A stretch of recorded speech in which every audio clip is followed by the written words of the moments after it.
Hola, soy Juan Andrés Urrea, integrante del grupo 12 de la tarea del 20 de abril. Como todos sabemos, a los diferentes grupos se les ha asignado diferentes ejercicios correspondientes a su número de grupo. Como ya había dicho, mi grupo es el número 12 y el ejercicio asignado es el número 4. Como todos sabemos, estamos hablando sobre temas de inversiones no operacionales o ingresos no operacionales en las organizaciones o en las empresas. En este caso, inversiones, acciones u otros medios como bitcoins o los hablados en clase. En primer lugar, el ejercicio contará con diferentes fechas de registro en entradas y salidas de flujo efectivo en estas inversiones no operacionales.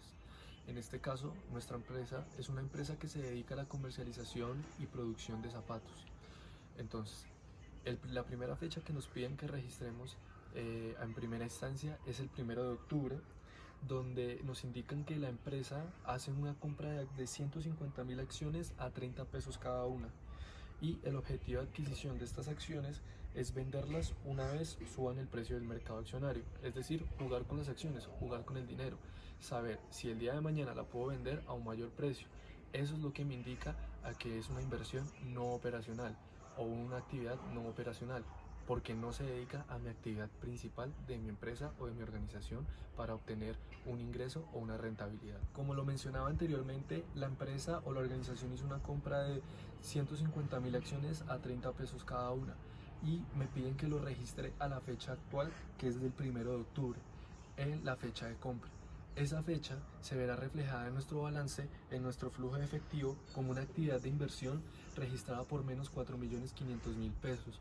¿Por qué menos? Porque es una salida de mi propio dinero en mi propia caja, y esto se debe a que yo tengo una liquidez o una rentabilidad extra o un dinero extra que me generó mi actividad operacional principal. Como lo mencionaba, se registra menos 4.500.000 en actividades de inversión, y como es una salida, lo registré en pagos en inversión y yo lo llamé compra de acciones, otra vez por menos 4.500.000.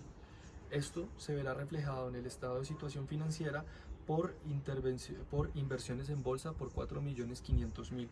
Vuelvo y repito, un pago en inversiones, compra de acciones por menos 4.500.000, y es un activo corriente llamado inversiones en bolsa por 4.500.000. Ahora bien, me dicen que para la fecha del 20 de octubre se registra un alza en el precio de mis acciones. En este caso, como lo mencionaba anteriormente, era jugar con esa compra de acciones y me registran que hay un alza del precio de 31 pesos, lo que se ve reflejado en mi balance en el estado de rendimiento financiero, donde hay una utilidad operacional o un ingreso no operacional en esa fecha, que es la del 20 de octubre, llamada, o pues yo la llamé valorización de acciones.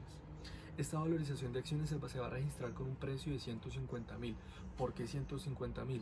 Porque cuando ustedes se dan cuenta, cuando se hizo la compra de las acciones al 1 de octubre a un valor de 30 pesos, las mismas 150.000 acciones, y ahora hago la multiplicación de 150.000 por 31 pesos, que es el valor al alza, hoy la fecha registrada del 20 de octubre, hay una diferencia de 150.000. Esos 150.000 se registran en la utilidad operacional, en ingresos no operacionales, en mi estado de rendimiento financiero. Esto se verá reflejado en el estado de situación financiera, donde vamos a encontrar que, como lo había mencionado, en la fecha del 1 de octubre hay un activo corriente llamado actividades de inversión, o pues mi inversión en la bolsa. Esta actividad de inversión, como lo habíamos registrado en 4.500.000, va a subir ahora a 4.650.000.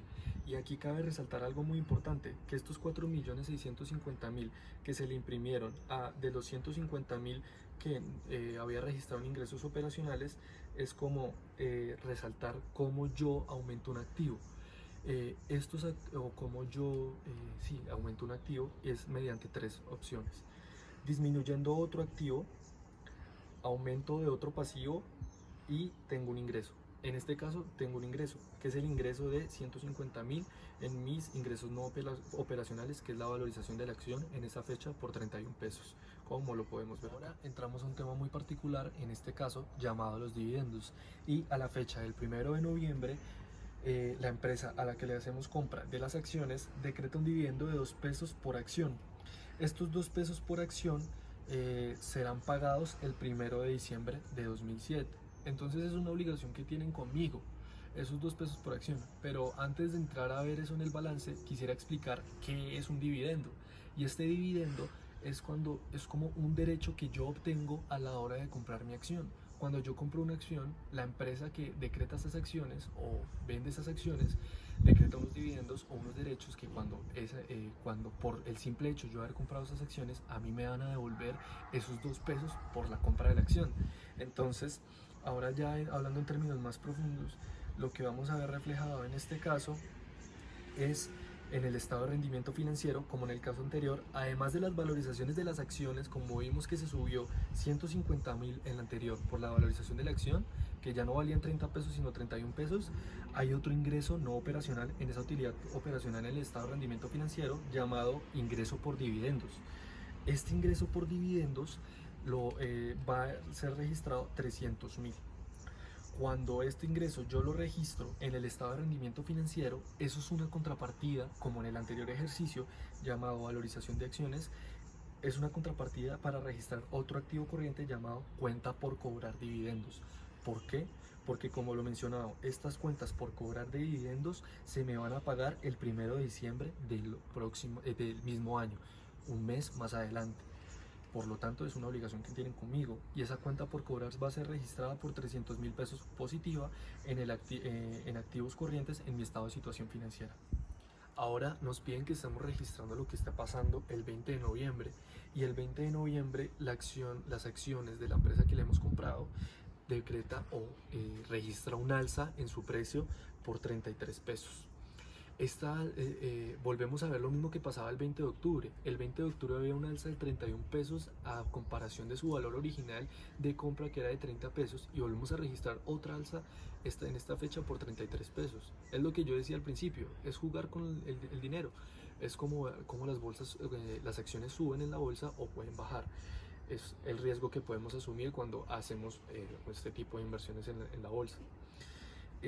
Ya entrando más a profundidad para verlo en nuestro balance, es lo mismo que pasaba en la fecha del 20 de octubre. Vamos a ver un cambio en nuestro estado de rendimiento financiero, donde están utilidades operacionales, ingresos no operacionales, donde lo habíamos llamado valorización de acciones. Ya esta valorización de acción va a subir, ya no va a valer 150.000, sino va a valer 450.000. Y esta es la misma contrapartida que tuvimos en el 20 de octubre para activar nuestros activos corrientes en actividades de inversión, que ya no van a valer los 4.650.000, sino van a valer 4.950.000. Entonces, por último, se registra la última fecha, el 1 de diciembre, donde nos hablan que los dividendos se pagan como se había pactado. De acuerdo a esto, como les había mencionado, había unas cuentas por cobrar por 300.000 pesos que estaban registrados en nuestro estado de situación financiera, llamado cuentas por cobrar por dividendos. Y lo que va a pasar es que estas cuentas por cobrar se van a reducir a cero. Ya no vamos a tener una cuenta por cobrar porque ya esa obligación fue saldada con nosotros. Entonces, cuando ya esa deuda está saldada con nosotros, los ingresos por dividendos se van a seguir viendo reflejados en el estado de rendimiento financiero, llamados como ingresos por dividendos por 300.000 pesos, y ya ese activo no lo vamos a tener, ya esa deuda está saldada. Y quisiera resaltar que en cada caso, en cada fecha, pudieran ver en las plantillas que la ecuación está balanceada o los valores son iguales en estos casos en nuestro balance. Por último, me resta decir que en este caso de ejercicios podemos registrar de ambas maneras o de ambas formas nuestro balance de un totazo en la última fecha, el 1 de diciembre, que es el total de todas las fechas o todo lo que ha pasado alrededor de las fechas, o registrar tabla por tabla cada fecha, si, como en este caso, nos lo están pidiendo en unas fechas más puntuales. Si fuera en general de todas las fechas, como lo había mencionado, perdón por el término, un totazo, el 1 de diciembre, todas las fechas registradas, era más fácil solo poner toda la tabla, pero en este caso de una forma más ordenada y más conceptual o más concreta, lo explicamos paso por paso en diferentes estados, cómo funciona estos ingresos en diferentes fechas, o estas contrapartidas o estas salidas. Por último, pues nada, sobra decir muchas gracias por el video y esta es la representación del grupo 12.